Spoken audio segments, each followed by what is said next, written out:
එරුවන් සරණයි වීඩියෝ බලන රත්තරන් යාළුවන්ට අද දවසේ මේ අම්මා කෙනෙක් ඇවිල්ලා ඉන්නවා. කාලි අම්මට පුද පූජා තියලා උන්වහන්සේගේ බාරහාර ඔප්පු සිද්ධ කරන්න. ඒකට අපි මේ අම්මා දැන් ඇවිල්ලා දවස් කීයක් විතර නේද අම්මේ?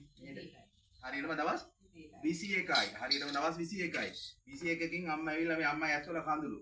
මේ අම්මා අඬ කතා කරන්නේ මාත් එක්ක. ඔයාලා අයිය මේ මෙතන ගිහලා පෙන්නන්න. පව්. මම මොකක් හින්දාද අම්මේ ආවේ මෙහෙට?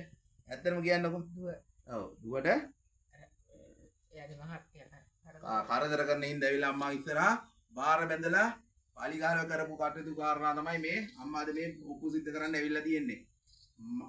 සපුමල් බණ්ඩාර දේවාලය ගැන හරියට දෙයක් දන්නේ නැතිව අපිට අවලාද කියන උන්දලට දැනගන්න තමයි මේ දාන්නේ.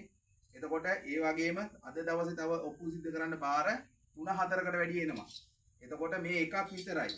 සම්මල් බණ්ඩාර දේවාලය ගැන විශ්වාසය තියන් මේ ස්ථානයට එන හැමෝටම නිර්වාණ සරණයි කිරිතුරන් හරියන්න කියලා අපි ප්‍රාර්ථනා කරනවා.